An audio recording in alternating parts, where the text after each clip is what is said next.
Here we are. Yeah. We are in. Okay, cool. All right.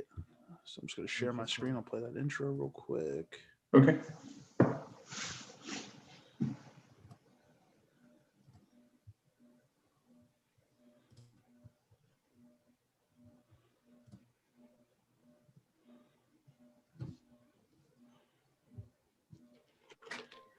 What's going on, Locked In Nation? Good evening and welcome back to the Locked In Podcast, your home for personal development tips, sports news, music, and more. You are now in tune with episode 25 of the podcast.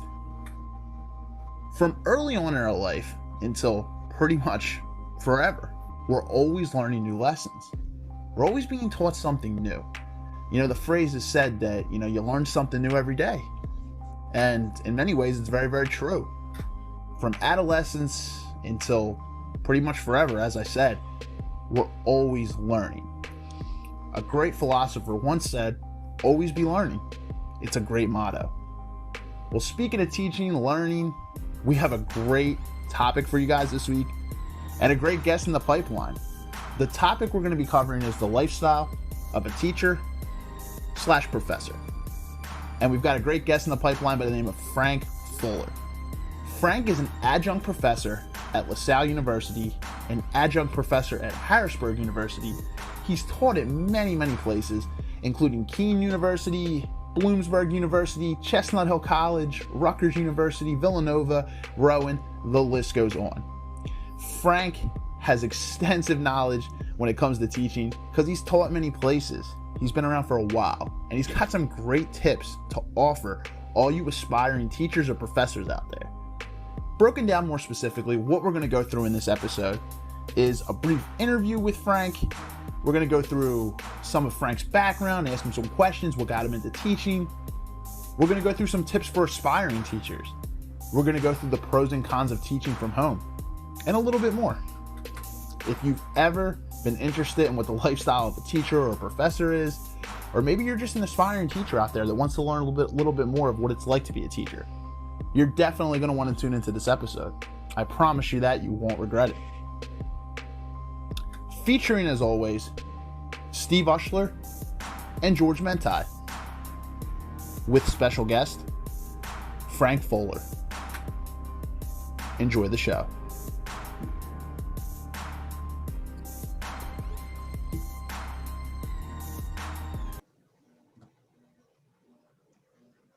Great. Okay. All right, George. Wow. We're Hi. live. We're in the building. Great. What's going on? This is the Locked In Podcast, episode 25. And I'm your host, as always, George Mechai, aka GMAC, or G-Money Banai, like I say. And I got my other host here in the building, my friend Steve Ushler. What's going on, guys? How's it going? And today we have a very special guest for you guys.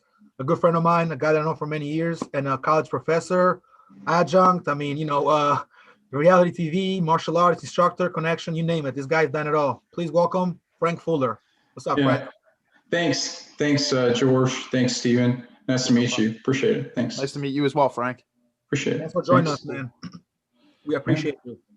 So today is going to be a very special episode, guys, as always, but it's going to be a really interesting one as well for a lot of people out there that have went to college, or obviously at some point have went to school in our lives, but especially for people that have been to college or are aspiring to college and want to do things afterwards. This is definitely the topic for you to tune into, and a great episode. We have somebody with a lot of experience, now there's end here of our show, and that's Frank. So Frank, first of all, man, we appreciate you being here. Thanks. And let us kind of start from the top a little bit. Let's kind of like you started, the right way. You've been teaching for a while, correct? Like how many years have you actually? Well, I'm teaching college this is my 9th year of teaching college right now. I used to, I got into college teaching. I kind of got started substitute teaching in school years ago. Actually, when I was just getting out of college, I was subbing part-time at a high school. A high school my dad worked at, actually. He got me into it because he taught math like over 30 years in the state of Georgia. I was subbing off and on for years. I didn't get into mostly college teaching until about 2012. So yeah, about 9 years now. And so I went to school for a while. I mean, I I was really busy teaching. I was studying to teach. I did a little bit teaching K to 12 also for a couple of years here and there. But I've pretty much been teaching continuously college for about 9 years. So yeah, that's mostly my forte. Yeah. That's very interesting, man. Now, so it feels like it's been a long time, and it has actually. I've known you for many years, and you know me for many years. I definitely knew you, like, you know, by 2011, 2012, I knew you for a while, and you were kind of, like I said, teaching a little before then. But when did you actually finish? Because I remember you went to doctors after that, correct? Yeah. Actually, I got my undergrad degree, a bachelor's at Oglethorpe University in 2000. Before that, man, I was around. I finished everything. I went to Georgia Tech. I got a master's at the end of 2001. Both of those degrees were like politics and international affairs for the master's degree.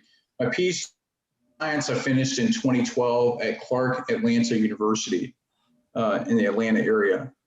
And actually, that's where I grew up. And it's historically Black college and university. It's not that big. It's about 4,000 people. So 2012 is when I finished most of my program. I did some other ones too. I took some other courses, and I studied to be a teacher a little bit outside of that. But my core PhD program I finished in 2012. That's when I started. Yeah. Ironically, that's the year that I started. I went to I transferred to Holy Family. So, and again, you taught there, and we'll get to that later. You taught there years later, though, a few years later on. Like, years back. But I was there 2012, 2016, and you were probably teaching there like in 2015, 2017. I taught 2015, 2016. I taught a couple semesters criminal justice there. It's funny, I actually went back there a little bit recently in the fall. I started teaching. I teach at, like you said, LaSalle is one place I teach. I do a little tutoring also at Holy Family right now on the side. So I teach at several colleges, and in Holy Family, they asked me to come and do some tutoring. So I do, I keep myself busy. Yeah. Amazing. Right. So some guys, you probably don't know this. I don't think you know this, Steve, but actually me and Frank actually worked at Holy Family together. Like actually, he helped a couple of times for some semesters that I had for special projects or, harder stuff that I wasn't really used to. And he actually gave me a hand. So I had an advantage. I was going there with a guy that actually trains the martial arts with, who's also a professor, and he's helping me like a tutor as well. So it wasn't too bad there, and you can even ask Marius, because me and Marius also, remember I told you, Steve, we had one time Manny helped us there. So, we had some good stories from Holy Family, from staying there way after class and staying there, like spending the night there on campus, basically. And Frank, sometimes and work in the library. And we'll leave. But the library is always open, Holy Family. They close late. Yeah. It's a great place. Actually, I go in there sometimes during the week for tutoring, and there's a nice little second floor. I can just go up there and keep myself busy and just go online. And actually, a lot of my stuff is remote too this semester because of the COVID thing. And it's just been really, it's an interesting change. It's different than going on campus. I'll tell you that. This has been an adjustment since last year. Yeah. What a difference. Wow, yeah, man. Like it seems like I can tell you've done a lot of stuff, man. It's very, very impressive. Like just from with like education and just all the different things George just told me about you, of all the different things. You're like a jack of all trades, doing a lot of stuff and keeping busy, man. Thanks. Yeah, no problem, man. Very, very impressive, and we're glad to have you on here. Thanks. Appreciate it. No problem at all. Thanks. No problem at all. Yes, sir. So George, you have any other opening questions before we kind of? Yeah. Like I said, before we dive in with this, we have plenty of time. So, so basically, like Frank stated, I think I mentioned you. So Frank, he grew up down south a little in Georgia and went to Georgia Tech, which is a very well-known college. I actually did some research on those colleges because although I never really planned to go out of state, I always kind of figured like if I ever was in a different state, I wouldn't mind to go kind of visit, like a tourist. Because I've been to Princeton University of Princeton, New Jersey. I've been to colleges around the Jersey area just to visit, for special games and events. Dalwa Valley, where my sister went, of course. What's that one called, man? Arcadia. I was there not long ago. Before the COVID, but like a year ago, something like that. I stopped by there a little bit because people that go there that I know, they go there. So it's very interesting. But now, Frank, you went to school mostly in Georgia, also in PA. Did you do some school in the Pennsylvania area, any college here? A little bit, yeah. I did some teacher training in the area. It seems like teachers, the thing about teachers, and especially and some professors too, you're always learning new things. You might attend a workshop or some kind of additional training. I did teacher training at New Jersey City University. I did a 2-semester like alternate route training because I was working on my certification in Pennsylvania and in New Jersey, and I ended up teaching a little bit in the school system, the Philly metro area. I taught in several different places. for a little while. I taught in the Philly area, I taught Camden, I taught in the Philly suburbs.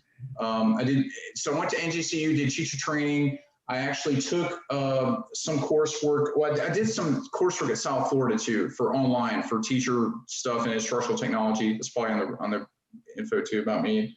I finished up, I finished a master's at Georgia State, and then in between get my PhD at Clark Atlanta. So I've been everywhere, man. But around here, I also took classes at Millersville. I did research and worked for a professor at Penn, University of Pennsylvania. I also did some stuff there. I did data entry. I was working in different departments there, just trying to, you know, get some experience. I worked at Children's Hospital Philadelphia doing, working with some of the education programs for biomedical informatics. Basically helping with education training for the hospital staff and the faculty. So I've been around, man. I mean, I taught everywhere. Like I said, Villanova, Temple. Mostly my PhD is in political science. So I've taught anywhere between criminal justice, like Holy Family. I've taught at Bloomsburg, Villanova, Temple, LaSalle. I'm doing LaSalle right now. I'm an adjunct there for poli-sci. Man, I've taught.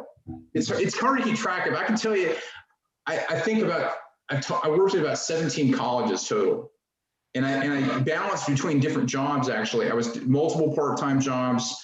Sometimes I had a 1-year contract teaching at one school, and then I just, you know, you get where the work goes, where it takes you, you know. So you got to keep busy. So that's really what it did. Pay the bills, keep yourself going.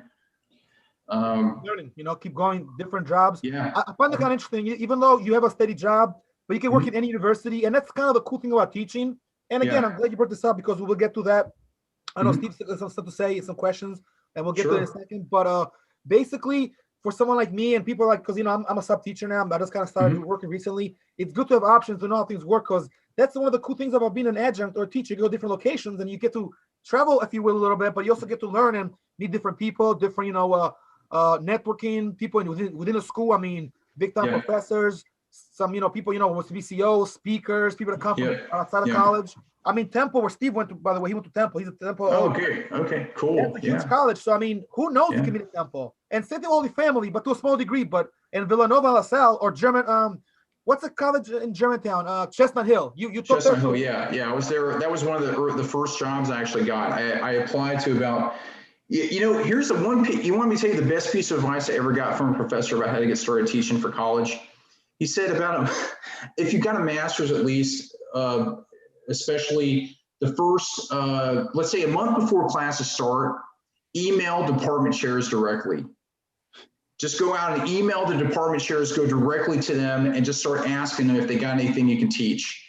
And when it comes down to the wire, there's a point in time where you get closer to the time the semester starts, you might get some feedback and they say, oh, I need somebody to teach this subject or this class. Can you do it? Do you have this resume?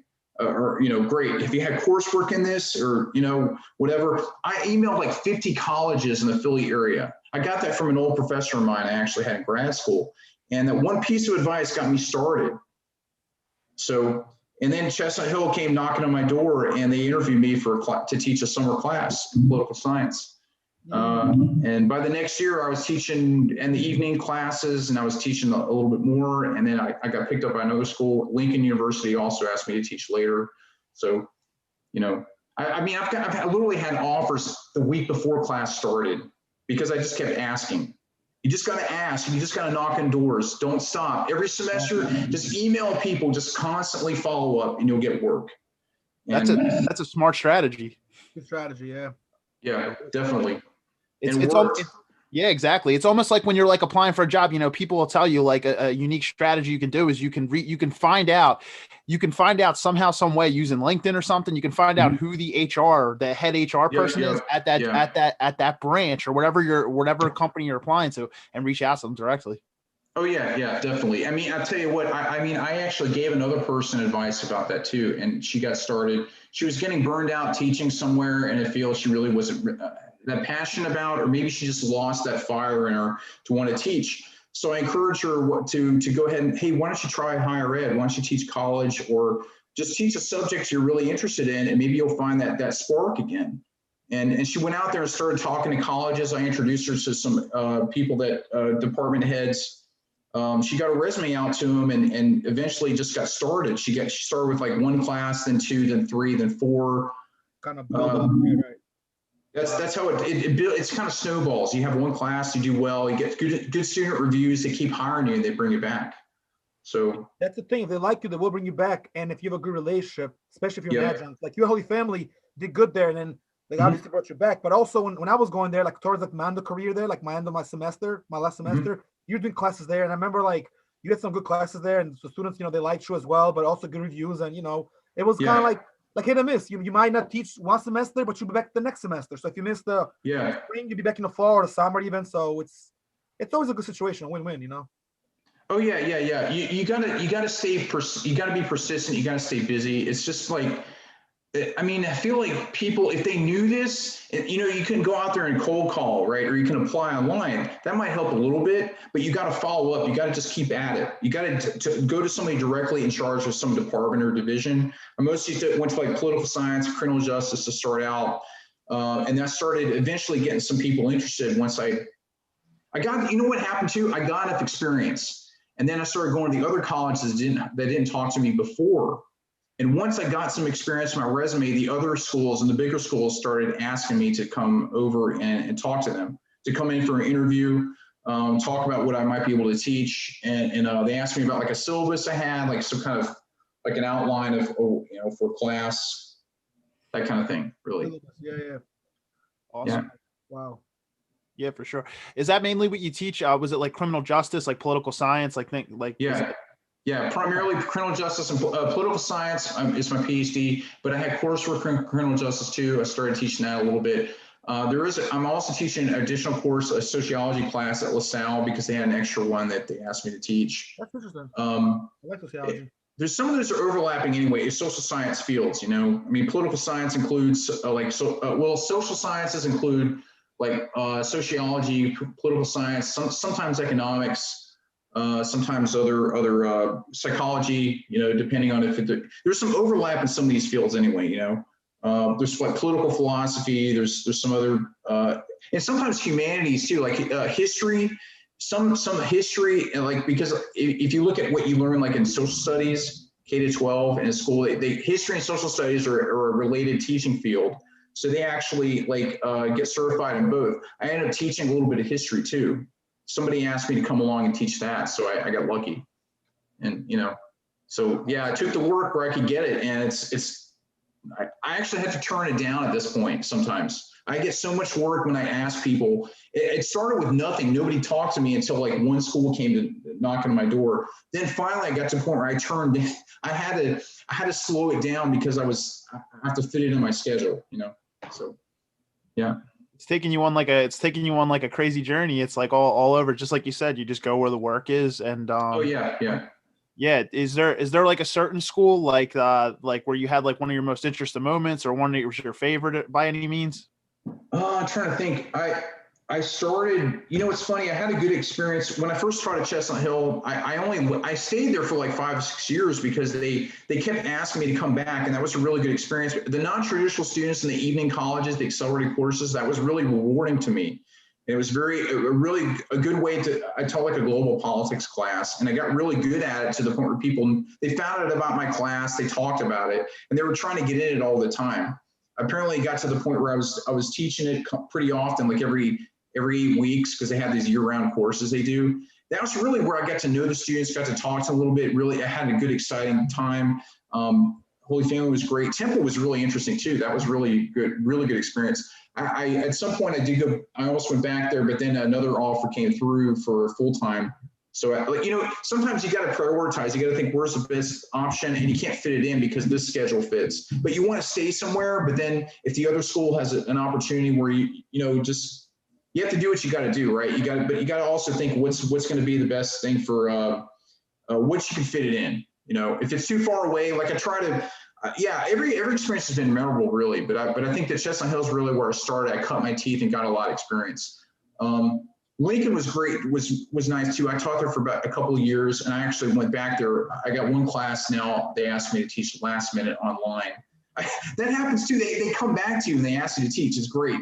I really enjoy it. I never get tired of it, really. It's exciting. But it's tough when you give up something you've been doing a long time, because that was the hardest thing about Chestnut Hill was I did it so long and wanted to stay around, and my pay went up gradually with every so often, like every 6 months or a year. But I left there because I got the full time at Bloomsburg for a year, and it was too far away to fit it in, and I had to stay there during the week. So that was, but it's hard to do that because sometimes you have a really good teaching mode you get into, and you want to build that up, but then. That's the thing about academia too. It's sometimes it's contract work. Getting tenure track and getting to full time where you get tenure, it's pretty competitive. There's a lot of people in the market now. I bet. Right, for sure. That's great. You said that's great that you about Chestnut Hill too. It's interesting. I actually have a friend named Frank. George knows him as well, and he went to his name's Frank as well, and he went to Chestnut Hill for criminal justice. He's actually a police officer, but he went for a bachelor's because he wanted for more opportunities for advancement in the field and everything. So yeah, he went to Chestnut Hill, and he said he loved it. Oh yeah. Nassau College, a lot to offer. These small schools are great. I like. It's funny. A lot of people. It's great to go to a big school where you get to know lots of people like Temple, or Villanova's great too. There's a lot of good students there, really nice campus, very pretty. But even these small schools that have like Holy Family, what's really nice about it is everybody knows each other, and they're still, they have a lot of usually the good thing is they know this. Oh, sorry, am I too loud? No, you're good. You're good.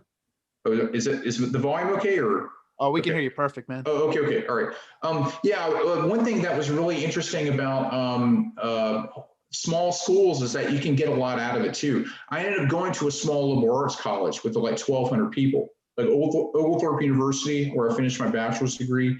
Small campus. I majored in politics there. Most of my classes are no more than 15 or 20 people. I think that kind of personable experience where you get to know your professors is actually a really good way to kind of find yourself a little bit. And I feel like if more people found that they don't have to go to always the big name schools to be able to get that experience too, it's nice.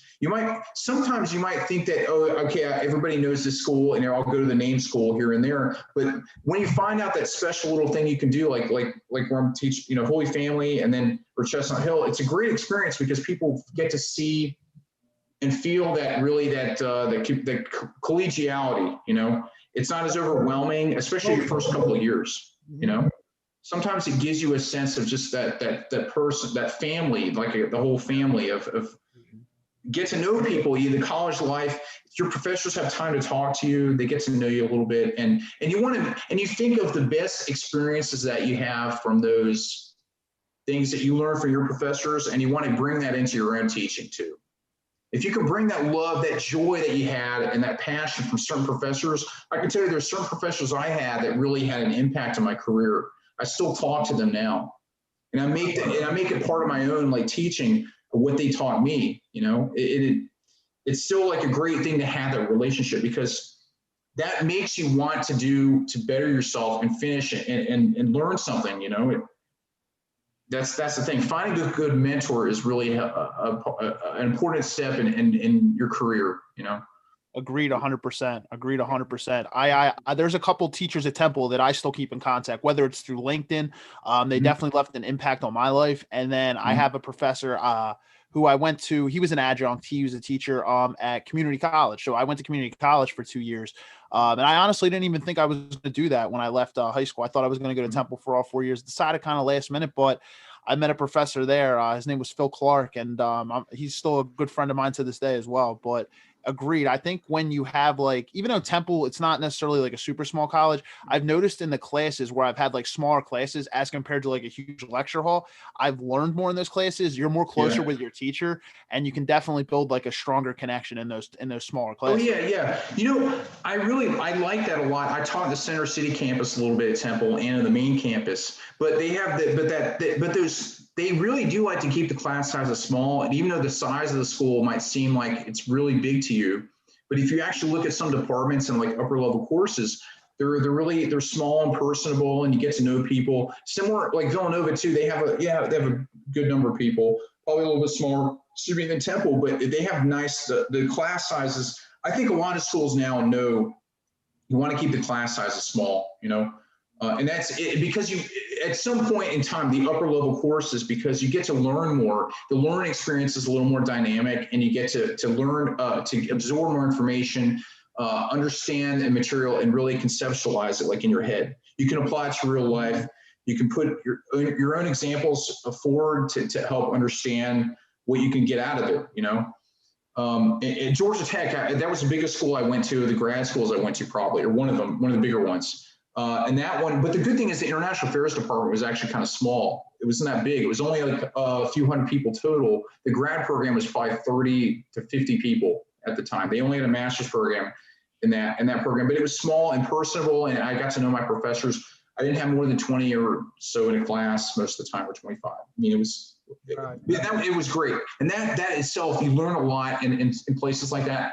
Temple was great because it helped me to, there's a lot of variety of students, so really good, they have really strong student body as well. And they have really interesting things they can offer students. It's great because of what you understand and you get from the collegiality is great with the departments too, and the people that they get to know each other. It's actually a good location. It's not like in the middle of nowhere, but it helps a lot to get what they offer to students and how you find yourself is great.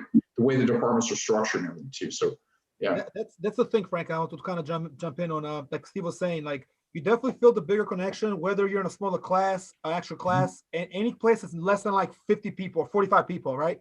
So in the big halls, a little different. It's more like you kind of on your own, but it's more like almost it feels like an expo. I mean, I've never really been in a 200 people room, 100 people room at the lecture halls, but it's slightly different.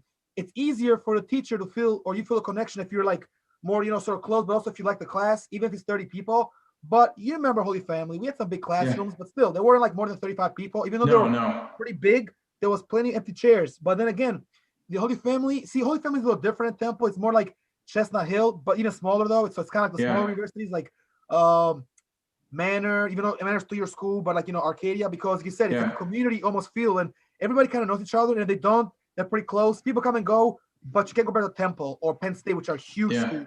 Temple is between the middle, is big, but not as big as Penn State.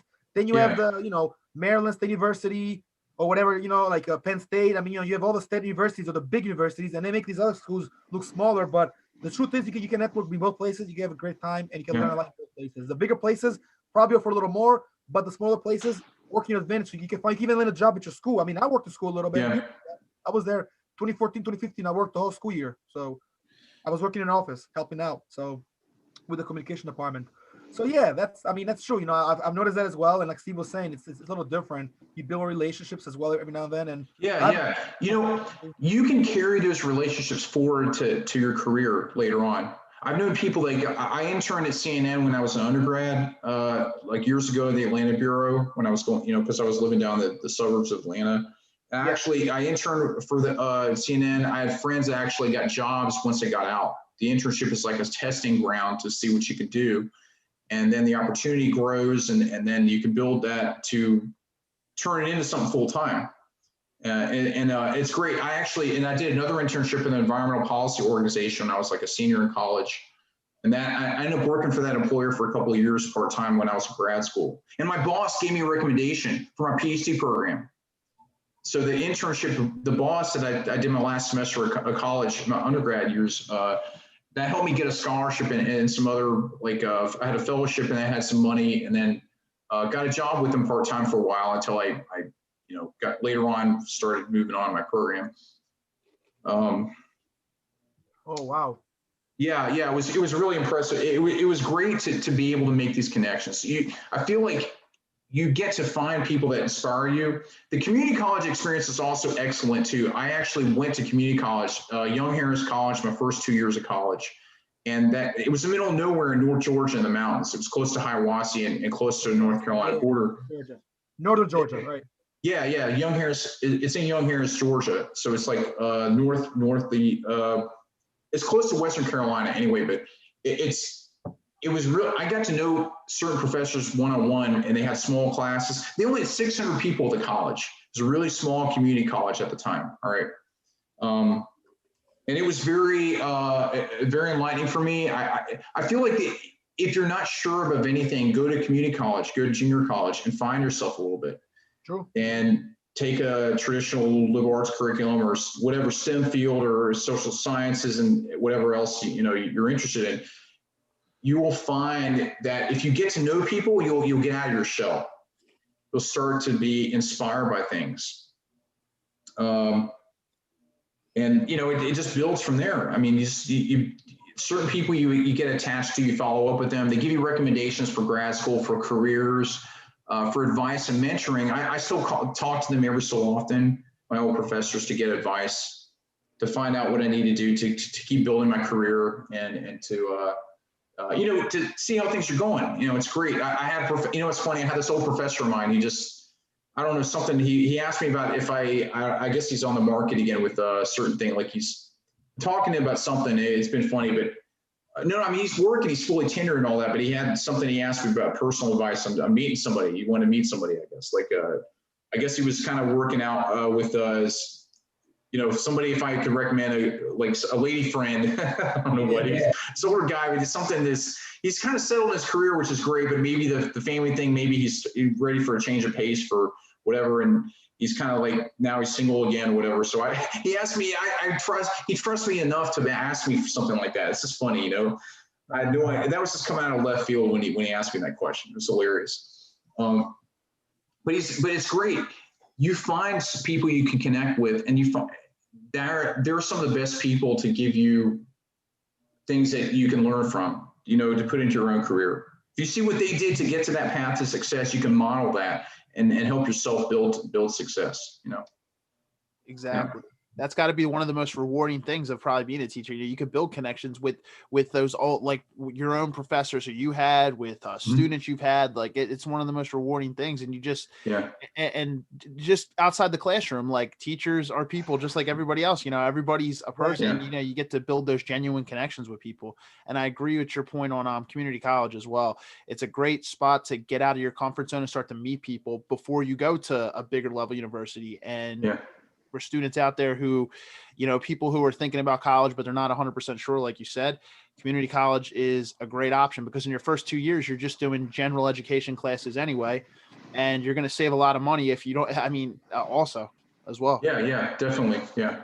It's the right path and the right way to start, like Steve was saying, and like you just said, Frank, and obviously me and Steve can both relate, but there's probably hundreds of people that are probably watching right now that that we know that have done the same thing. I thought I was gonna go there for a while because I took a break, so I was going there on and off, But I only went there full time with like extra credits and hours, like full time days and hours. I think taking four days a week, 5 classes. I only went there for like 3 years, 2009 to 2012, and then I ended up leaving. But I was there a little before that, like back and forth, and I didn't know directions to take. Then I kind of figured it out, and I said I'm gonna just go for this one.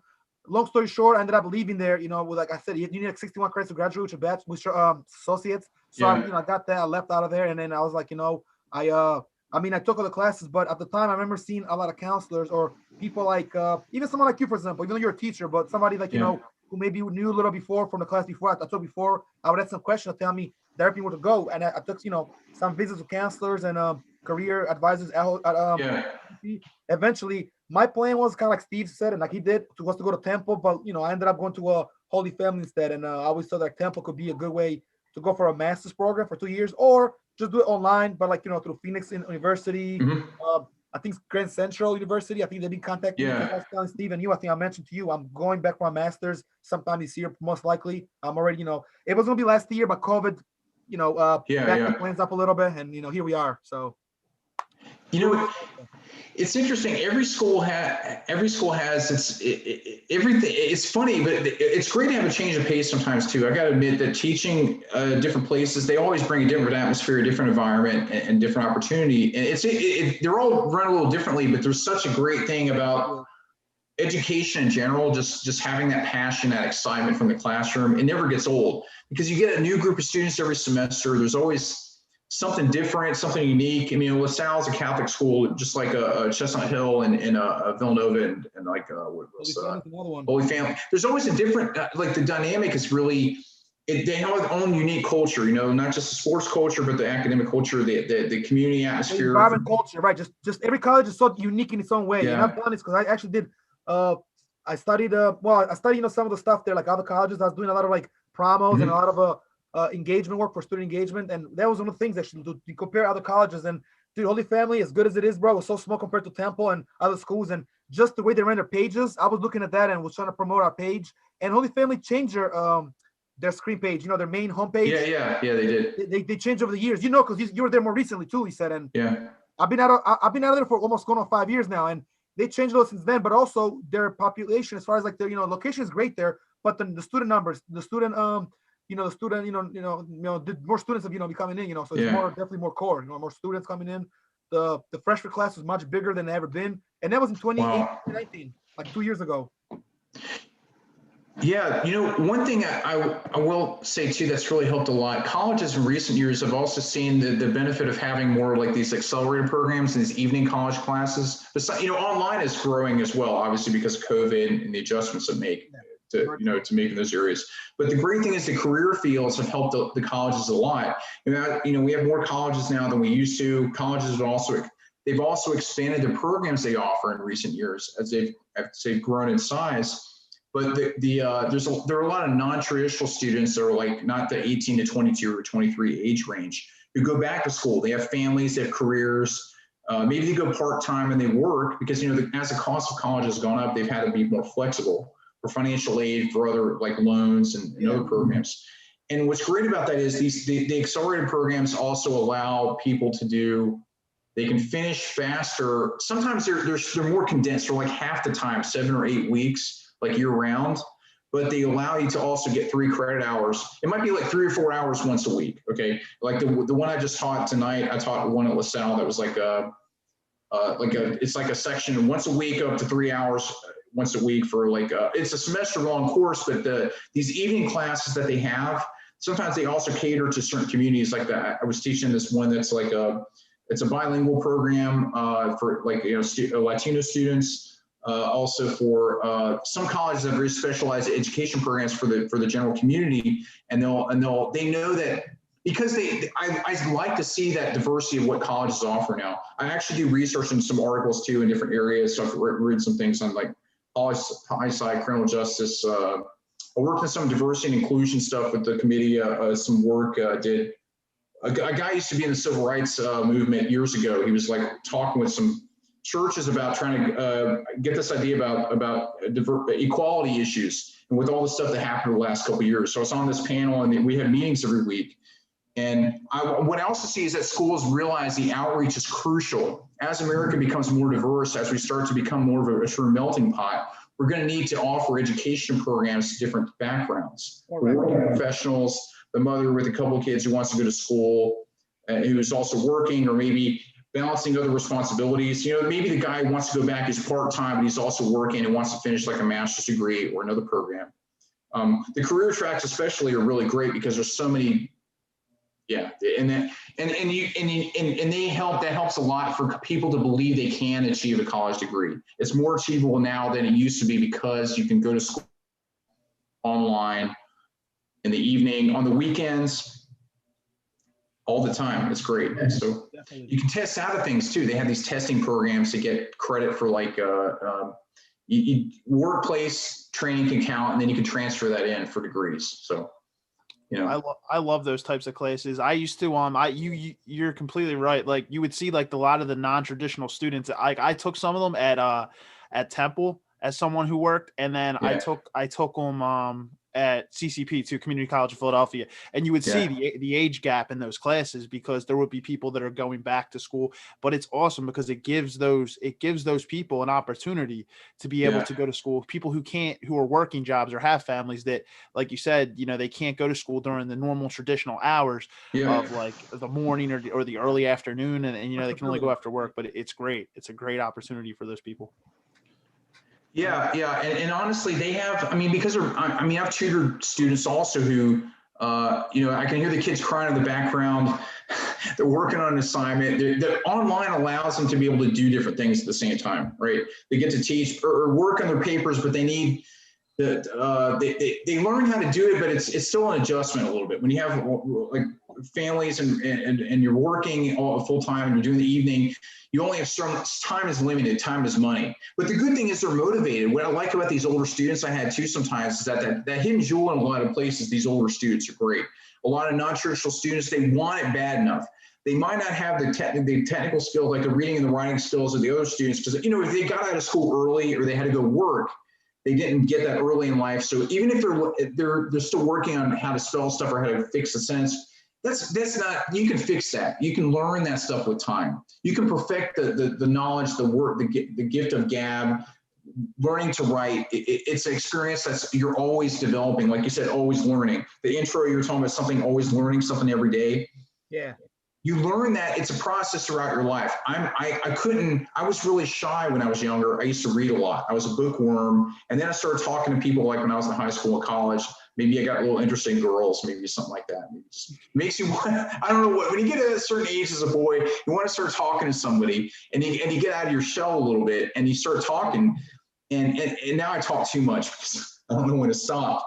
But I found a career where I love to talk, and I get paid to. It's great. And I get to do research and collaborate with people.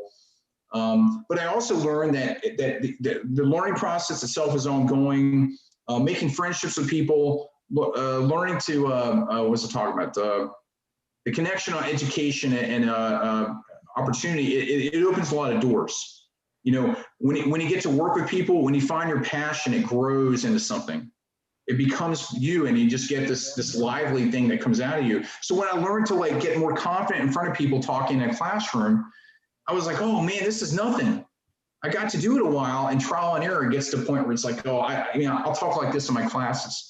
I get to be personable and social and outgoing and try to, one thing I really get good at, I think, is if you can develop a skill as a teacher, you get really good at knowing yourself. You can get the material, you can get all the book stuff. I mix it up too with video, and I talk, and I'll go through the slides or whatever, and stop and pause for understanding and all that. You learn your teaching style. One thing you start doing, teacher training teaches you some of this too, but when you learn your own teaching style, let it just be natural. Be yourself and just let it come out. If you can simplify concepts to like everyday examples, I think that's a key to what makes me makes it works well in my classes, is that when I try to make it something they can understand in everyday language, that helps a lot. True. You know, I give them something like a tidbit, and I try to explain it in everyday, something they can relate to. That's what teachers, it helps a lot for them to connect with you. You know, find something they are into and let it become their own, and if it comes from them, that's great too. But you also make sure they can understand you, and you show that passion. Let yourself come out, your personality be part of you in your job. That makes it 100% so awesome, man. I never get tired of. I would do teaching for free. I'm crazy, man. I love teaching. I love tutoring people and helping them feel good, because it makes me so happy when I can help them. That's why it's like an addiction for me. I just can't help it. That's crazy. You're the best type of teacher for that, though, man, because that's the thing. Like, you have the passion behind it, not just there for a paycheck. Oh yeah, definitely, yeah. Yeah, go ahead. My bad. I actually been to one of these classes before, even though I wasn't in the class. I think from what I remember, I was in one of Frank's classes, but then it switched me to a social media class, and this is literally my very last semester there. But I could tell you right now, man, that in his classes, Frank is cool. I'm just telling you from a third-party perspective. Mm-hmm. He's cool like that. You know, he says he'll talk to the class, let me interact. He's not so much of a lecturer, just, going through slides and then you do your work. It's more of an interaction. See, that's the whole thing. You get really creative and really interesting. Like I said, I mean, you feel good in your space. If you feel good, you are, so your students, you get comfortable and you get to know them. The first few days could be a little different. You see who talks more, talks less, who helps out more, and who else brings it more. And from there, you kind of take it from there, and everything falls in place, so to speak. But it's a lot of like a call and response. You say something, somebody raises a hand, somebody talk, you talk. You got to definitely know when to conduct the class a certain way. Yeah. Very much like a podcast too, how we kind of talk and then somebody kind of starts it out, and then you tell a story or you have a question. I mean, teaching really is a communication, interchangeable communication. And like Frank was saying, you can meet people there, students, or vice versa, students meet teachers, and that's how you also build bridges, and you meet people. But definitely teaching can bring something like one of your skills, whether you're a people's person or not, you're gonna have to be now, because you're in front of a class, and it's about you being a presenter, if you will. You're like a presenter. Yeah. You can use that skill on a lot of things too. For other things, if you learn to talk with people, you can learn to connect with them, and you can all collaborate on projects or things. Correct. Yeah, and that makes the best work there a lot of times. You used to make people also work together in groups. Like a lot of teachers do that, let people work in groups. And studies have shown that sometimes it's better. Some people learn better on their own, but some people are different types of learners. There's different types of studies that, you know, some people like to learn by doing, some learn by auditory learning. Some are visual, hear it, some are visual.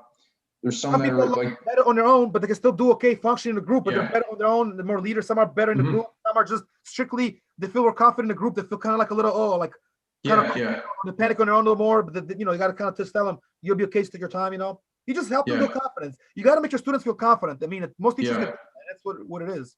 So don't be so, you don't have to be angry or bitter towards them. Many years ago, maybe it was like military style. Everybody's in these big classes and they sit in rows and they're writing all day. And years ago, I mean, there was like, they tried a one size fits all model for a lot of teaching. And I think they, you know, in the old days, that was in some places that's still the case. You might still see that, but I think when like educational psychology got into teaching and they started, a lot of grad students have to take some kind of teaching class before they get out now. You know, sometimes you can see a generational gap between older and younger professors and how they offer teach a class and the teaching style.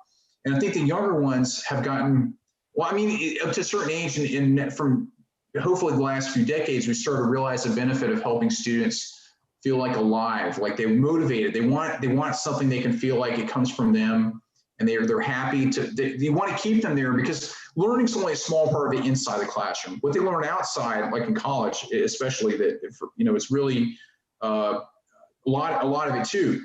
And they have to balance. They find that balance, but they also have to have their social networks in their community, and their whole community has to be.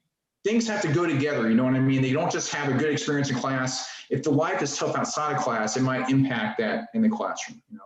Well, because that's the thing. Definitely your life outside can influence the inside part. And Steve, I'll get back to you in a second as soon as I, you know, finish the statement. But basically what it comes down to is like the interest is growing now. A lot of people know they can go to school now. A lot of kids coming up, even out of high school, you know, it's getting like, you know, a little easier now. You can also do online classes. Also, it seems like now, a lot of older folks that are from like a back generation, even from your generation, Frank, they can go to school now, even if they're in their mid 40s, late 40s, 50s, even in their 60s, people are going to school. So it's no shame to go back to school any age, really. So it's building, and it's just getting higher, which means people need to strive more to get their masters. And you have a bachelor's, which is a great thing still. But these days, I mean, let's be real, it doesn't mean as much as it did like years ago, because now more people are getting it. So people are looking for special skills to hire you. So it's good to have to complete and fulfill your education, you know, if you will. And me and Steve had this conversation in the past, but you know, it's something that's new. Things are changing, a phenomenon. Technology is getting better. People can do it from school or from home. With the COVID now, people don't actually have to go to school now. They can just do like a whole year or two, depending how long within this kind of a year or two, and you know, they can do it from home. And before you know it, you did 2 years. You know, you started 2020, but 2022 you already done your program if you did it at home, because you have all this time now to focus on things. And that's actually ironically our first episode on the Lockdown podcast was how to cope with COVID and what are the things you can learn while home. One of them. You can kind of check all the list of the pop episodes, but that was actually one of the episodes. Definitely. George, this is something you're thinking about getting into now too, right? Like with substitute teaching, right? Yeah, actually that's exactly what I'm thinking about, and that's what I'm doing. Although I don't got a lot of experience, but eventually it ties in exactly what Frank just said earlier a few minutes ago, that I'm actually trying to go for the next degree. And even if I'm not necessarily a teacher, which I would like to be, like a counselor at a school, because I'm good with people, I'm good with like advice and all that, and I'm good. That's kind of seems like something that would fit my trademark, and you know, some of the things I'm good at, some of my qualities and skills, and you know, some of my so you know, like things I'm comfortable with, you know. So teaching social studies, like Frank said, geography, history, you know, different subjects. Stop teaching, you can kind of do any subject, but then there's specific subjects that you do more, and then eventually the ones you're really passionate and get excited about. I try to gravitate toward, you know, political science is something I was really kind of always interested in. I took music classes in college a few years because I played piano as a kid. You know, I still played, you know, I do it for fun. It's great. And, you know, it's something I actually thought about starting as a music major, but I was really inspired by a professor I had, a political science professor in college, and he made me so interested in it that I told him I want to be a professor someday. I actually remember saying to him, I want to get a PhD. I want to be a professor like you. And, you know, here I am now, because I remember saying that when I was like 18 years old. And it's really interesting because you find that spark that inspires you, and what you gravitate towards naturally, it makes it all that much better when you pursue that. I think you pursue that teaching field, you learn, you know, get your feet wet is great, because actually going in a classroom and learning, like you said, about going in front of people, figuring out what they're like. Students, of course, the younger they are, the busier it gets sometimes. You have to shift modes and keep them going and give them things to kind of get excited about. The older students have a little more of a focus, like an attention span, because I was going to say this changed a lot of things. When the smartphone came along, the way we do things now, it changed. Movies, video moves faster than it used to, like images. People don't read, they look more videos, mostly at videos more than read, I think sometimes now. Not always. I mean, people read stuff, but they like to see flashing images. Kids play games. A lot of stuff has to have like, the pace of life is faster than it was many years ago, okay? So attention spans are not what they were, and so kind of mixing it up is really good. Especially with kids, with younger kids, when you teach them, you sort of have to give them like excitement and show that they see that too. They see that excitement in you. If you're not happy about it, they'll see it. Yeah. Kids will really read you a lot if they're a certain age. High school, it's a little more laid back. They're starting a little more focused, but they're still, you still have to kind of give them a little work, the leeway on certain things. You got to be patient too. Don't let them test your patience. They'll push your buttons to get you.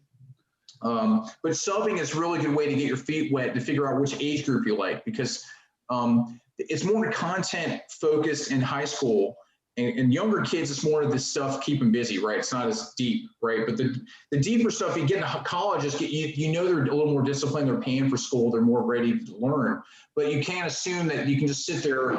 Hello, my name is Dr. Fuller. I am going to teach you about, you ever seen the old episodes of the Wonder Years? Yeah. The Wonder Years, that one teacher he had that was like the science teacher, and he's playing the film, and the students are they're like drooling on the desk and falling asleep because the teacher's like, okay, now we're getting to this subject.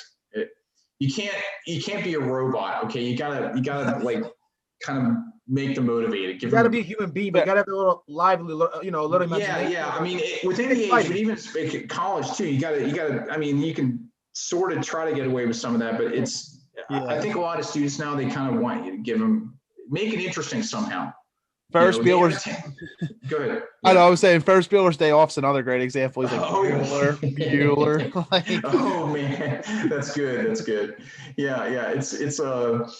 Yeah, methods are changing for sure. So it's always good to stay up with times and obviously develop that. But it depends on the people you're also teaching in the class. And you can only, your class can be exciting as you make it be, because you're kind of the conductor, the leader now. So, and I've been there, I've seen you teach, I've seen other people teach. I had some cool teachers, including you, of course. And it's always been kind of like an interesting thing where you got to get their perspective. And the trick, like you're saying, to get them to engage is you kind of ask them some questions and redirect it to them a little. Because even the most quiet students, at some point, they're going to say something in class.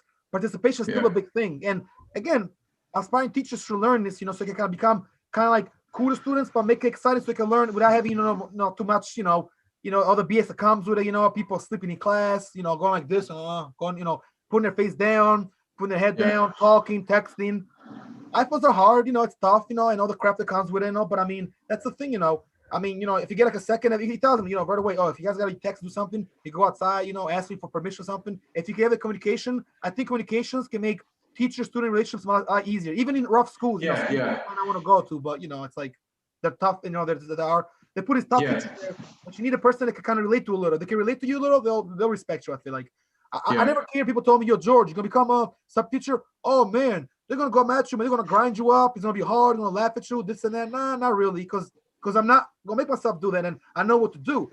It can happen. Yeah, people like around my and Steve's age group and a little bit older or younger. I remember back in the day in middle school, we had some teachers and no one paid attention to anything. They didn't give a shit.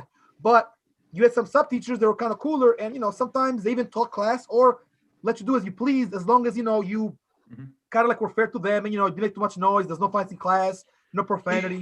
If you give them some leeway, or you appreciate that you try, you're interested. That as a teacher, you got to be understanding sometimes. I mean, of course, you set your foot down if they get really out of hand. You can work out a system too. If they don't listen to you, you get their peer, your friend, to respect their friend, and the friend talks to them to kind of get them on the right page.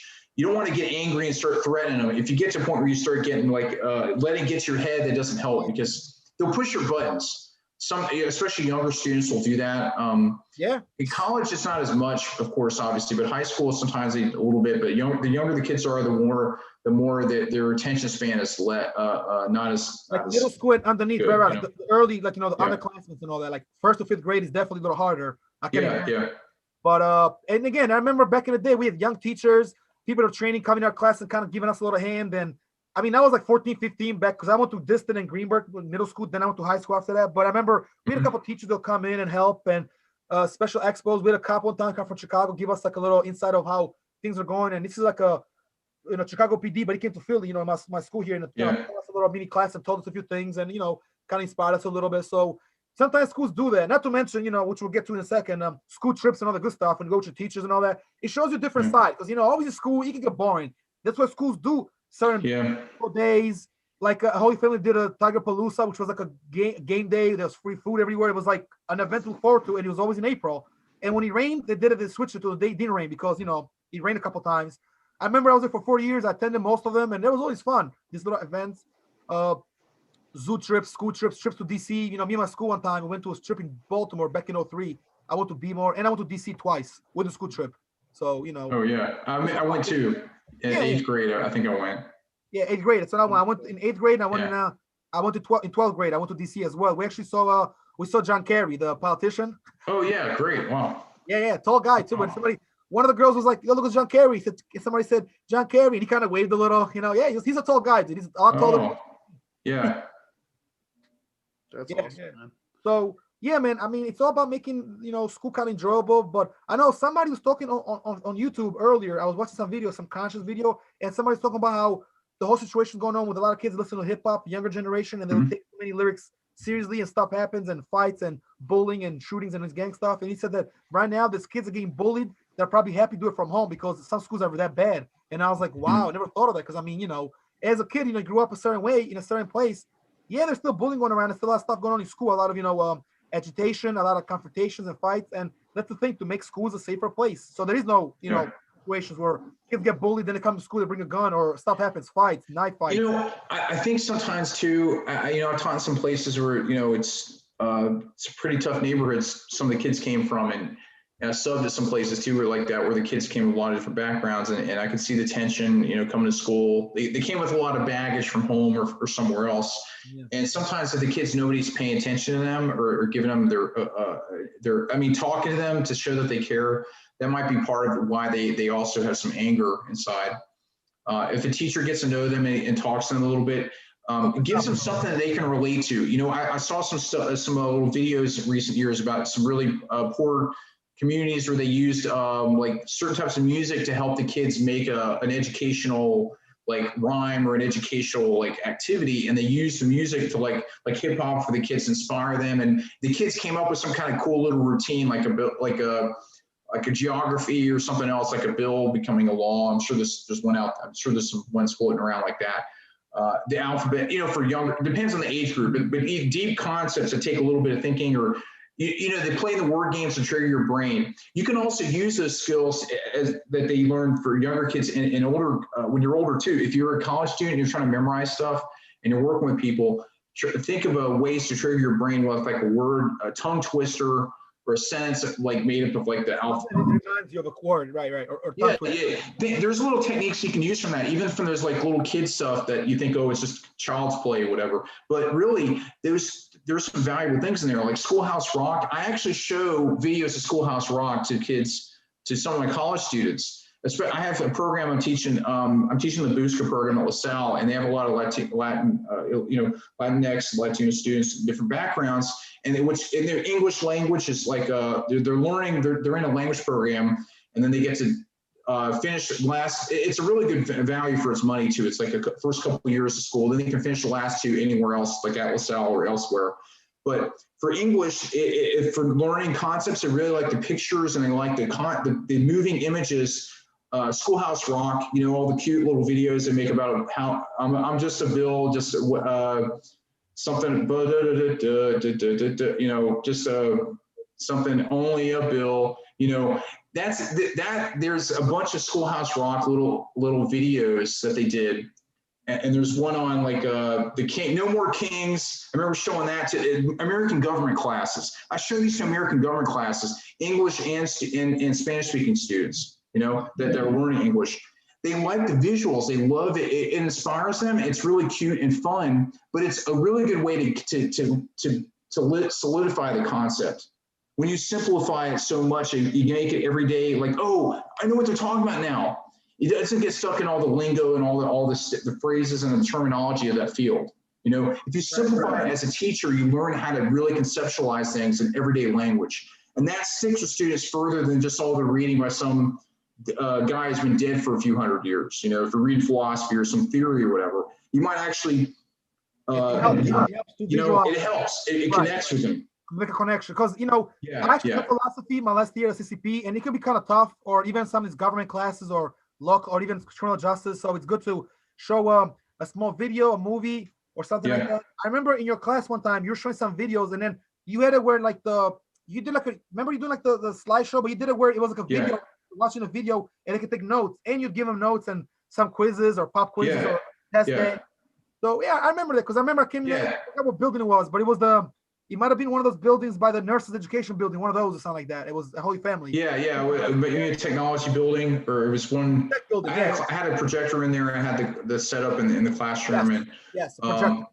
And I remember, I show video to help illustrate a concept. YouTube is so good now; you can almost teach better. There's guys that do tidbit blurbs on YouTube that are better than professors can do sometimes. It might put us out of work. I don't know.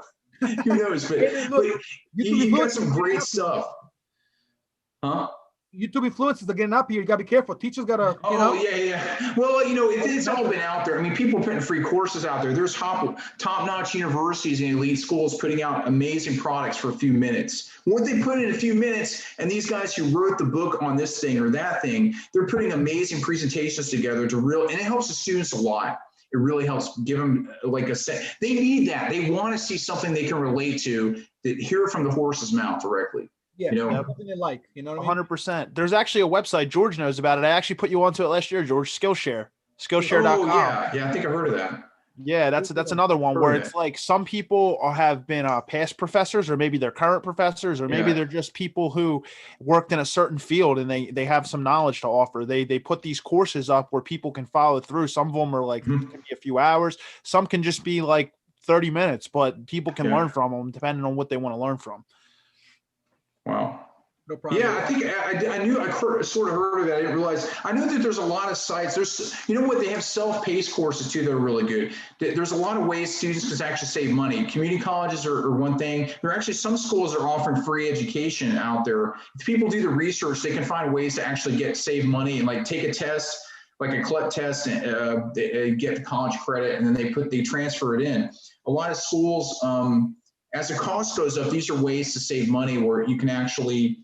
Or self-paced ones too, that they pay a fee and it's open for certain, like 2 or 3 months, and you take the test until you pass it, and they'll give you the credit and you finish it, and you can they'll give you the college credit. Not every school does that, but one advantage is if you get it at one school, they'll transfer it in as their course. If your homeschool doesn't, then get it transferred into this other college, then you take that class, then you transfer it over. Way to get around that, but there are a lot of ways to save money and time if you know the tricks. Right. A lot of schools do that, and they do recommendations too. Like some schools will send you somewhere if you go for special, something in school, but if you like, maybe it's not working out there, or they don't got the programs you need, they can also recommend you. There's people that help you. Obviously, admission, is good for that. And remember, you told me, Steve, you said your brother used to work for admissions, so he knows about that a little from the admission house. And I actually thought it's a pretty cool job too, like doing admission or getting people to join a school, like Holy Family, that place right across the campus, basically, like right there on Frankfurt Avenue, near that school, Steve, that little school. Yeah. I have an uncle who's an admissions representative too. He's been an admissions representative for like almost 20 years, I'd probably say. It's just elementary, but it's for Tower Hill School. It's a private school in Delaware. Yeah. He's a admissions representative there. But yeah, there's a lot of stuff to offer. Go ahead, man. You go ahead.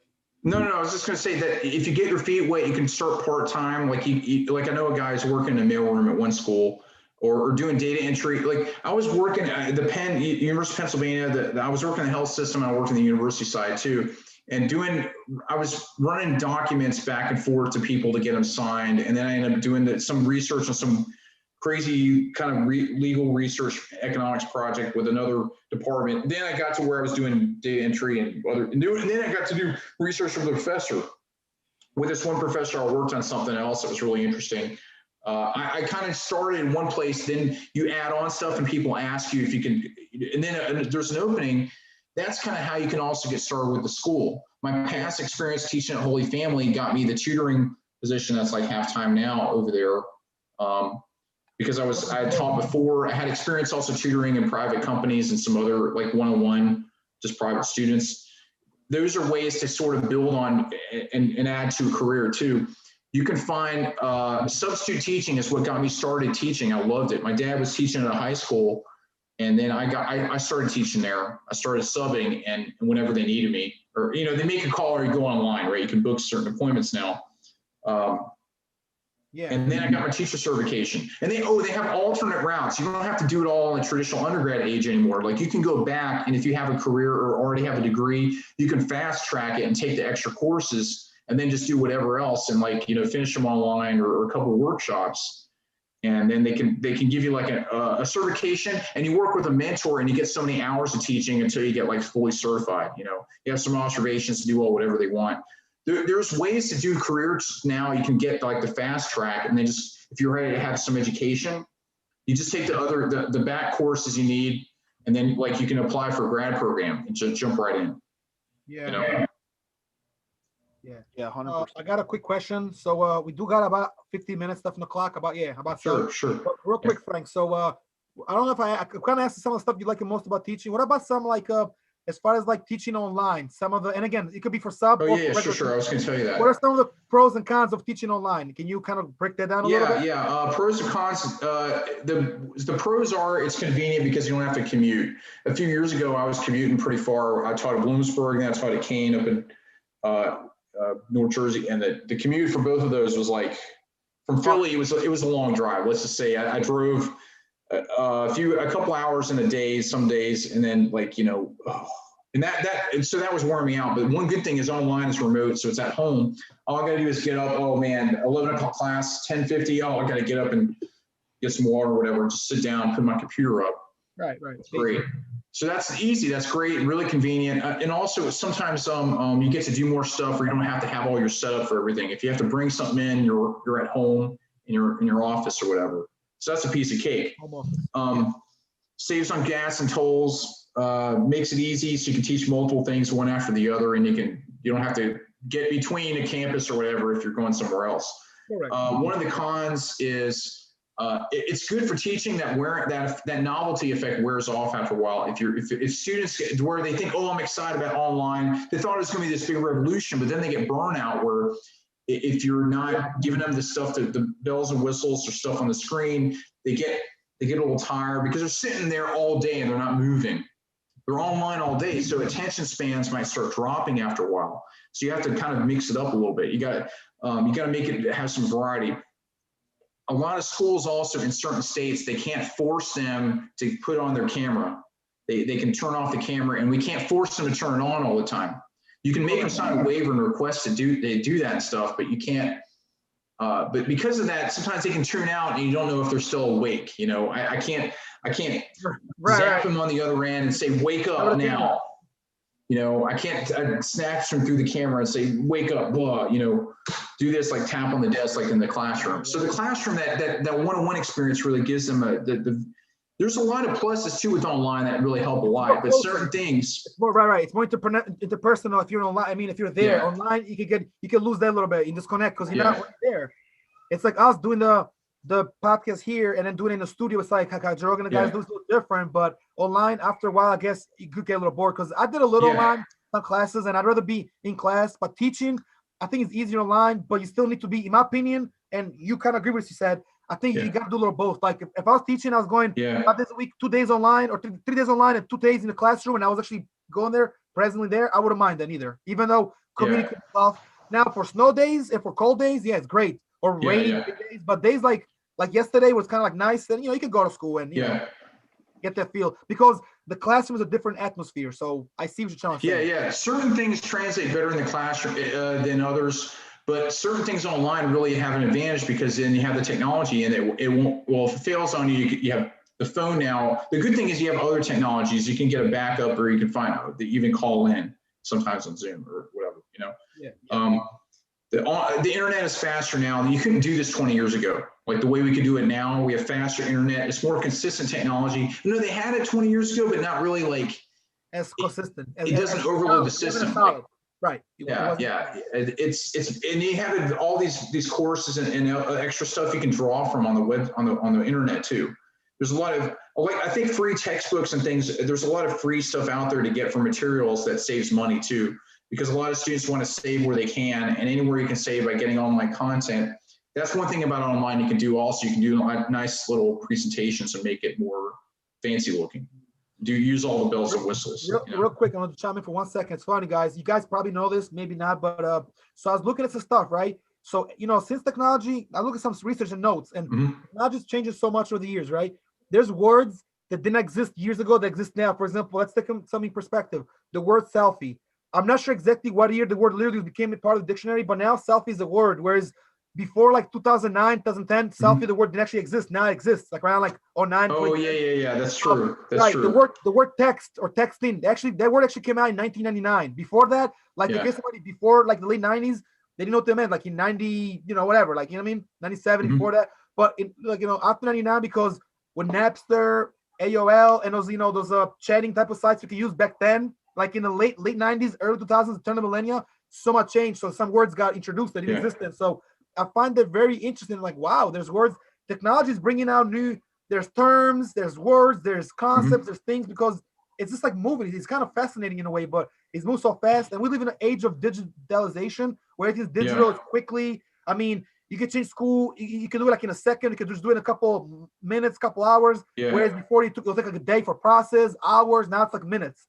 So everything's faster. It's a faster technology moves faster now, and you have to be able to make adjustments. And some older teachers have to do that. They have to adjust. It's forced people to have to learn the systems now. The old-fashioned teachers and professors who didn't use technology now, they realize it's essential to the world, to the future, to learning. You know, if you don't have a good computer, or you don't know how to, you're going to have to do it in the workplace. You're going to have some kind of email, some kind of access to an online system, because everything they want to save money on paper. Schools also started charging people more, and they have a page limit you can print out, you know, stuff. That includes students. It includes students and professors, actually. They have limits on this about how much they can, you know, the budget for departments sometimes can be, you know, they want to save where they can. And, you know, the great thing about online is collaboration. You can do more things online. You can write stuff and share a document. Like I can write an article and something. I'm doing something on some book chapter stuff anyway. Now I'm working on a couple things with a professor. Gotcha. And I think it's great to have those tools, you know. And also higher ed, academia gets you some opportunities to get great things. I've had interviews for full-time permanent positions. Some of them went better than others. You know, sometimes you get the offer, other things depend on what you can. But the one thing is that one door closes, even if there's not enough work, another one opens. When you have experience, there's always a need for somebody to teach something out there. There's always demand constantly. If you're going to go into teaching of any kind, if you're flexible too don't just teach one field. I think any teacher, if they want to be good, be flexible. If you're able to teach more than one area, that helps a lot. I think so too, for sure. Yeah. Real quick though, just to kind of keep everything on check. Sure. Before we even move on to the next one, and before the closing statements, Steve, did you want to add on anything just now, or did you have something to say, or are you good? No, I thought they were all good points. One of your things you said, I know earlier when we were talking about the teaching from home, that I thought was a good point, were the visuals, keeping students engaged. Even before COVID, when I was at Temple, I graduated in 2018, but when I was there and I did take online classes, I felt the most engaging online classes were the ones when they had visuals and just kept the students engaged. I think that's a great point. Definitely. That's why I have the video. I have the slides sometimes, but I have videos too, and other things to help kind of help them to conceptualize it. Students need to see kind of like get an idea in their head of what's going on, and sometimes it's hard to explain it when it's like too academic. You know, the high level stuff that's written, sometimes it's not always easy for the average person. To be honest, yeah, it could be a little. You got to right. It helps a lot to have the something they can see and concrete relate to. Yeah. Sure. It's awesome. That's cool, man. Definitely. Hey Frank. Also, I've got a quick question.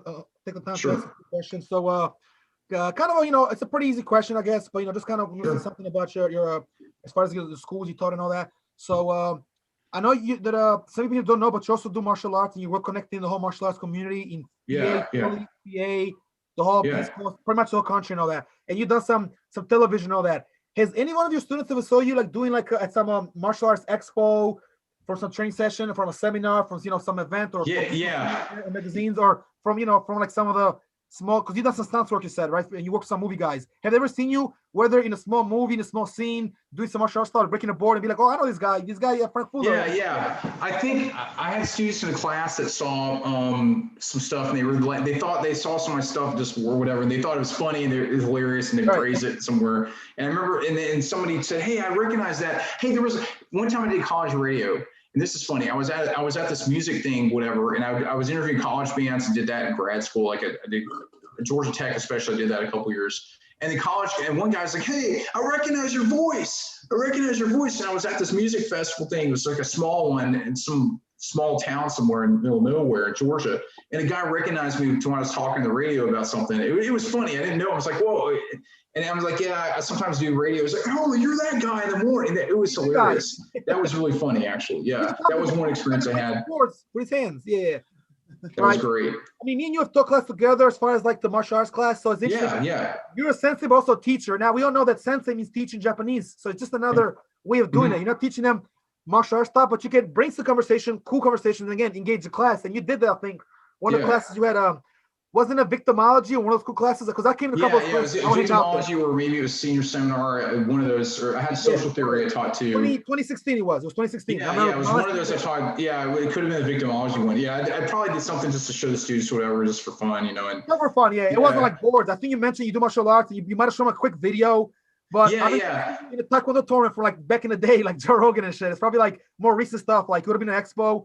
Because those expos, when me and you're supposed to go to, they get really nice. I mean, they get popping. They come it was pretty cool. A lot of actors are there. Wesley Snipes being there. Jean-Claude Van Damme. Oh yeah. There's a couple of big ones every. There's a lot of them going on the East Coast every year, and they're kind of fun. You get to network people, connect and stuff. Yeah, there's some cool stuff out there. They're fun to do. In the community, right? Okay. And also, I did some independent film stuff. I had this one movie. I did this short film. It's hilarious. It's called Werebum. It's just like I did this with these independent film guys when I was like in college. When I was in grad school, it's in Atlanta. It's hilarious. Actually, those guys now they do a lot of movies based off like video games and horror movies. They've done really well with it. Now they have a full-time production company. And I worked with a guy doing some film stuff that actually went into. He did that movie. The Walking Dead. He got a big part of The Walking Dead. This one dude I worked with who did a stunt team in Atlanta, and the guy with the axe, Jerry guy, like the big Samoan looking guy. He got big in acting now. He did that shit because Shazam. What was that movie? The Kazam, or it was Shazam. I can't remember. The dude with the superhero guy. There was a comedy one that came out a couple years ago. He was like the dad, the Asian looking guy he was a big strong. The dad in the movie, that guy, no, he's a nice guy. He was a stunt guy, and he led a stunt team called the Fading Fists in Atlanta. And he actually got really big in Hollywood. I was like, whoa, this guy's doing really well now. And what's funny is another guy used to train, a buddy of mine in Georgia, did like Wing Chun, or he does Kung Fu, Five Animal System, and Shaolin stuff, and Wing Chun. He's a stunt coordinator on The Mandalorian, I think. Mandalorian, yeah, right. The guy I know, Jerry Quill, he's on the Mandalorian. He's on he does. I think he helps coordinate some of that. But he's buddies with that Cooper Andrews guy who was on The Walking Dead. So it's kind of cool. They know each other from the old days. I actually, they're all buddies. I used to know them. Yeah, it's great. It's funny when you hear about people like that. They get their famous. Like, oh yeah, I knew this guy when I saw him at a convention. I saw Cooper at a convention a few years ago. He said hi, and it was great. He remembered me, and I said, man, I can't believe it. You made it. It's cool talking to you, and just the same guy. He was great. He hadn't changed. It was keeping him busy because people coming all the time. It was like, whoa, man. It's weird to see somebody that gets famous. Like then they suddenly have a nonstop flood of people going to him, and you can barely talk to him for a few minutes because everybody's trying to ask him for something, and like he gets busy. You remember when nobody knew him, and they were like this. You're talking to him like on the phone, and it's strange, but yeah, that's interesting, you know. And some professors I met too. I had one old professor of mine who became a head of a major think tank in DC at some point, and that was amazing. That was kind of cool, you know. When that happens too, that's great. So, you know, That's stuff, you know. And I mean, you've talked about some stunts work as well, but you told me that there's a guy that you know, because I always been interested in some stunts work, and with martial arts, it kind of goes well. So I mean, I've done some small movies in my own, you know, very small movies. As you know, our friend Kent, you know, Kent Darden, he does some. Yeah. He did a film that did pretty well, actually. It's starting to, you know, the Waltz Project. It's called the Waltz Project. Remember? Oh yeah. I wasn't the first one. Like it's got a lot of exposure. I was a henchman in the first one. I get killed off. You know, I got like a 10-second part. I'm in 10 seconds. You can see me with some sticks. I got a hoodie on, but then I take my hoodie off. You can see it's me. So it's if I can't, I get killed off. Yeah, it's oh man. I remember we had fun filming that. We actually filmed that at some factory by someone in Port Richmond. It's a very big place, and they do sessions, studio sessions, rap music, you know, music stuff there. They do some small movies, slaughterhouse type of movies, you know, all kinds of like, you know, parental advisory. I mean, obviously can't be there if you're 19 years old. Kind of a spooky looking place, but like a studio, like hard rockers go there, rock and rollers, rappers. And we shot them film literally. I mean, we shot 3 scenes, but one was the night before and one was like a week, like the next night in down Allegheny. Then we shot one the next week down this place. And that's what I was in, you know, because the whole film is like a short film. So it's not a very long film, but yeah. That's great. This stuff is good. Or doing you know, small stuff like that. That's the thing too. Doing small little things or networking that you can really get teaching too. I think if you make friends with people, that I built that thing. I started with one class, and the other schools got to know me. They helped me to grow the teaching career. When I got my I had a student of mine that I found out also had been, his dad was like a stuntman in a bunch of movies. They filmed in New York and some other places. One I had in North Jersey, I taught a few years ago.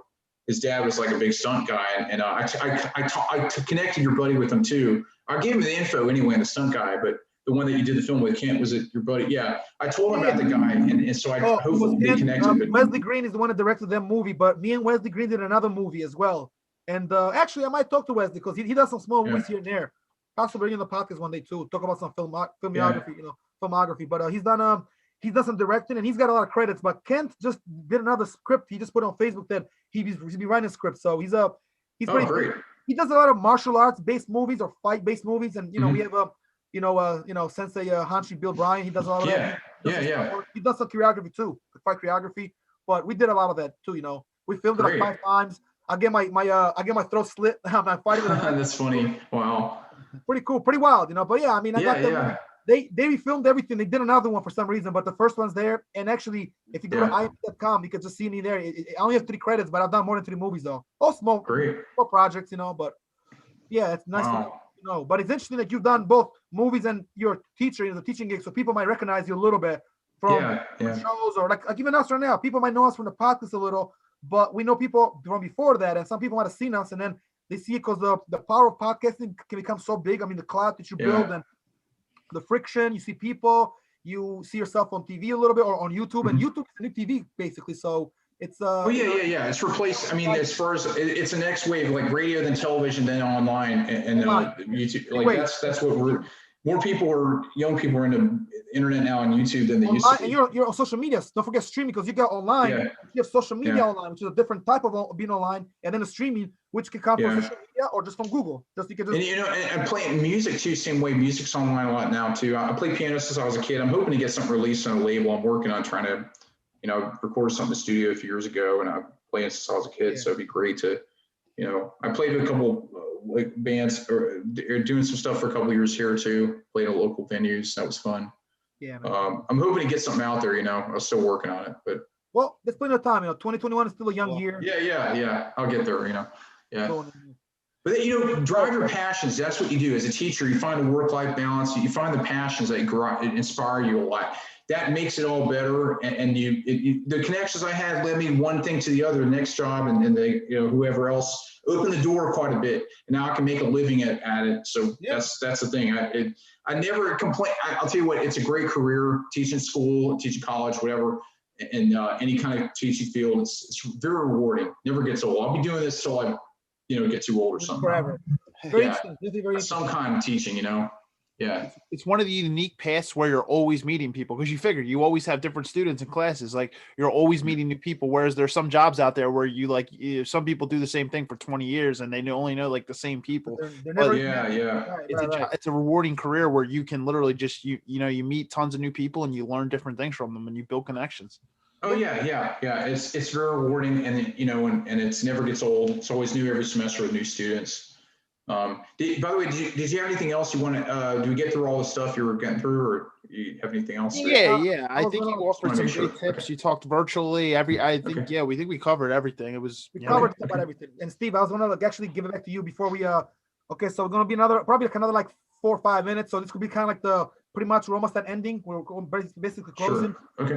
We covered a lot of topics. I thought that we had some good points, some good insights, and Frank, you definitely give us a lot of insights, man, a lot of good information. Whether people are looking to become teachers or like me, or kind of like starting out a little bit, or kind of not too experienced, or they're going to school. We're talking about college as well as a teacher's life from your perspective, because me and Steve are the students we're fresh out of college still. We only be a few years. You also were in college, but you're a teacher now. So I was glad that we got 3 perspectives in kind of one episode and talked a little about different things that we want to cover. And I thought we made some good points. I mean, you said some of the better colleges, some of your favorite colleges. We mentioned some colleges that we that we like, and that we went to as well. So I thought it was a pretty decent topic and conversation in that regard. Anything else from you, Steve? Anything else you add on?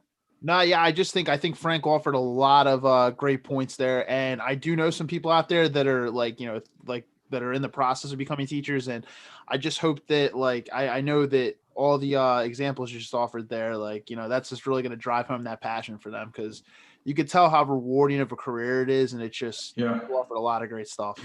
I can't believe I get paid to do this, just to teach, do stuff. Like, wow, I get a paycheck, I can make a living at this, pay a mortgage, and pay for whatever else. And it's pretty good. It's funny because I feel like it's a pretty good balance for like a lot of things that you can fit time in and get the, like I said, pretty much you can work at like the certain times are online or weekends off, or you can even work in the evening or whatever else. There's a lot of options you have teaching, and depending on what you're in, even if you do, some colleges are bigger, some are smaller, so the demands are different, but generally teaching, there's a lot of creativity and flexibility to it. Some schools have a curriculum and you have to follow a standard, but you learn the system. Once you learn it, the opportunity brings itself on, and it gets better and better. The easiest way to start out teaching, if any advice for a teacher I know that wants to start with the places that you have some kind of, somebody at a place, and try to get that person to get to talk to, interview. It's almost like a shoe-in. If you can start subbing, even a subbing, they might put you on full time if you're subbing it somewhere for a while. You can work through a staffing agency if you don't know anybody at a place. But if you email somebody and you have an in, that helps. But if not, just email somebody like an area, like they had that department or that area, and then you want to talk to them. Because a lot of times it's just that personal connection gets you in the door. But eventually you have to keep emailing, just persistent, call them, email, show up. Give them a resume, give them something, whatever they need. If you get a standard resume, you can just send it out. Just all my jobs I got through like Indeed or LinkedIn or something else, or some other I read jobs, Chronicle.com. Sure. A lot of online listings they have these like one-click applying types of things you can just do. Like ZipRecruiter is one of them. Yeah. Some of those are good too. Right. Some of them are very easy to try for a job. But when you're teachers, this is like to look for a job. When you're a teacher, a lot of times you do it on your phone as a program where they give you jobs you can pick the day before, especially for sub teacher. And also if you're an adjunct, if you're kind of like, if you're just teaching here and there, but if you want to teach all semester, the whole, at least 5 months, you're committed to 4 or 5 months in one school. But, when you're sub, it's a little more flexibility. But you can be in a list. They get a hold of you when they need somebody. It's pretty, but let me tell you something, once you get work, you're going to always get work. Or a lot of times you'll stay busy if you're flexible. In any kind of school, big or small, don't worry about it. Don't be so picky about it. If you're employed, that's what's great. You're working in your field.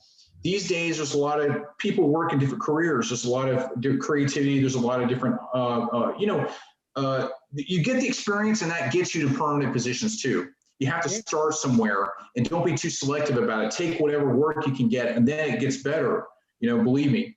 You start out somewhere, but then it gets a lot better. And compared to when I was teaching before, I quit all the other stuff I did besides teaching. I did data entry. I was sorting mail for a while, and I even did I quit all that once my teaching career picked up because I was terrible at other stuff. I tried working at a computer store and they lasted like a few weeks. They said, don't come back the third week. Okay. I was so bad. I was too nice. I didn't want to sell the customers too much of something they didn't want. I did data entry for pretty good. I was getting really good at that, but then I'm like, I don't want to type and do. I got my PhD and then the schools start calling me and then they start interviewing me. I got better and interview like crazy. Don't worry about it. Just interview everywhere and anywhere you can get interviews until you get hired. It doesn't matter if one school hires you out of 10 interviews, because I ramble, I talk a lot. I'm so like spontaneous. I shoot. Somebody's going to see something in you and then they're going to give you a job. That's my solution. Just start shooting everywhere in every direction until you get a hit of some kind. That's how you get work. Right. It's definitely, no, you're right. Right. Exposure. Right. Try all. The more, the merrier. Yeah. And here's what the funniest advice I have too for anybody if they think they want to teach in an area they're not really certain about, but they think they can try it. It's okay to try something new. I work at a job until I think I can do it until I get fired.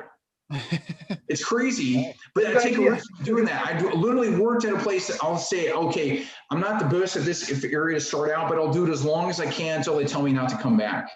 So that's how I jumped to that's how I got enough experience in that area until I got to where the other areas I want to teach. But you start in this other department until you get to the other one you want. Right. That's fine. I don't care. I've been, I've stayed as long as I can and then got the opportunity. That gets you work.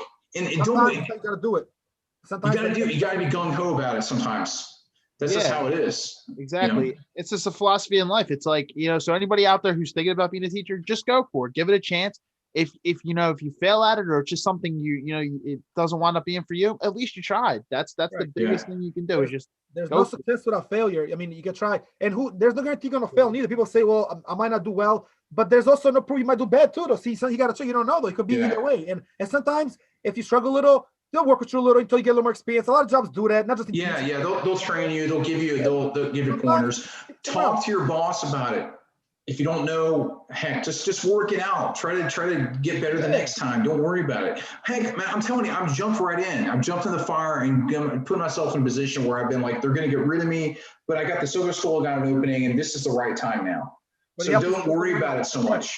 Take the job that's interested in you, and then you can get the other department, or if it's the same or another place. But don't worry about it. Have fun with it, and that's why I'm happy because that's what I did to get where I am now. Nice. That's good, man. Like I said, man, some good stories, but definitely a lot of information. We're actually just about to close in, so but we do want to thank you for being here and for kind of like having a great, sort of like episode with different insights and perspectives, and different information. Definitely very knowledgeable guy. Thanks. Franks. I mean, you just kind of like obviously, we just proved there was some, good advice and some stuff that that you presented. And again, me and Steve might have known some of this stuff, but a lot of stuff was also new to us. So we're appreciative for that. I'm actually gonna take the time and do two things I'm gonna mention. But Steve, did you want to say something before I kind of like take over here and before we kind of close in? Any sort of final statement, Steve? Or I want to thank Frank for coming on. It was nice to meet you, Frank. And as George said, very, very insightful. And it was great to hear a perspective from the other side. Like we're all like students, but it's great to hear a perspective from the professor, the teacher side of things. I learned a lot. Thanks. Yeah, no problem. Yeah, hope it helps. Like I said, we appreciate my pleasure. Right, we appreciate you having here, man.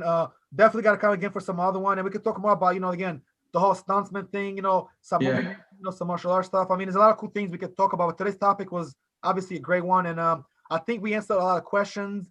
And usually, for just kind of breaking it down for you guys that are watching now, they might not know Frank but just know us too. Definitely write some comments and comment a little bit, some DMs, and whatever you guys want us to to ask some of our guests. And you guys can also DM us afterwards. We can kind of like give you guys the answer or bring some of the guests back. But definitely write and subscribe, comment and like and share, and give us some insights to some topics that you guys want to hear, or maybe questions to topics, because we always have topics prepared, but just some questions to topics. We definitely wouldn't mind that as well. And also before I give you this word, Steve, just two shout outs I'm gonna give, man. So I want to shout out Dynamite Photography for a great photo shoot that I did recently. There's a small little company. This guy that runs it, but they're kind of like still newer, based out of West Philadelphia and also downtown. Do a lot of shooting outside. But with the cold, and today being a very cold day and windy day, they're they're doing it more indoors, but indoor and outdoor. So they do the art museum area, the Fairmount Park, down there by Rittenhouse Square. I mean, everywhere. West Philly, East Falls. You know what I mean? The whole sort of like between the North Philly, West Philly area, nice town, and all that, with different photo shoots. And if you guys ever interested in anything, I can connect to them as well. And also my one friend, she has a company called Sneezer Nails with Violet. She does some modeling and some photo shoots and all that. And we did a video shoot recently, a photo shoot for some fight promotion and for some events coming up, and it came out pretty good. So just kind of give him a quick shout out. Also want to shout out to our latest, our previous episode, our last guest, Nicole, for her company, Boss Crown Jewels. The episode's great, so you guys can check that one. And be on the lookout for this one, because this one will be in, real soon on Spotify. So, as well. So that was it as far as I'm concerned, as far, from my side. Frank, great stuff, man. Thanks. Appreciate you having you here. Very good insights. And yeah, guys, hope you guys were entertained, like some of the stuff that we discussed. And if there's any questions, like I said, reach out to us. Steve, also great stuff, man. Great promo. It was a good episode. I think we did a lot today. We definitely covered a lot of ground, a lot of space, and a lot of stuff. Yeah, for sure. For sure. Yeah, Frank, if you have any cool like projects or anything you're working on, feel free to share in the podcast page too. We usually tell our guests, depending on who they are each week, if they got anything cool going on, feel free to post to everybody. Okay. Yeah, I did. I'll show you some link. Somebody did a video montage of an article I wrote about. I did my dissertation on anime and the atomic bomb, and like atomic bomb imagery and anime. It was awesome. I found this video. Somebody did an actual video montage of an article I did. It was just great because my dissertation was on that, my PhD dissertation. So nice. Yeah, so maybe I'll put that in there. I don't know. Yeah. But, on the info there, like you could definitely share it. I mean, there's even on his like bio here, sometimes I might put like the name of the person, so they could check your page out, some information. But definitely feel free to share. Yeah, sure, share, no problem. Okay. We'll be in touch again, I guess. I'll definitely talk to you one of these days coming up soon, and sure, yeah. Behind the scenes, Steve. I think this pretty much, wraps it up, guys. Episode 25. The life of a teacher, experiences of teaching in college, some of the perks and cons, some of the good stuff, some of the other stuff. So how is comparing it virtually to going to class? Was a good episode, and I'm glad I got to do it, you guys. And until the next one, man. So yeah. So we want to thank everybody for watching. You guys, have been great. And like I said, thank you, Steve and Frank, for joining me for this one. And until the next one, I guess. So thank you, man. Thank you. Thanks. No problem. All right. Take care, guys. All right, guys. Take care. Have a good night. And to everybody else out there, have a great night and a great weekend. You too. All right. See you. Take care. Bye.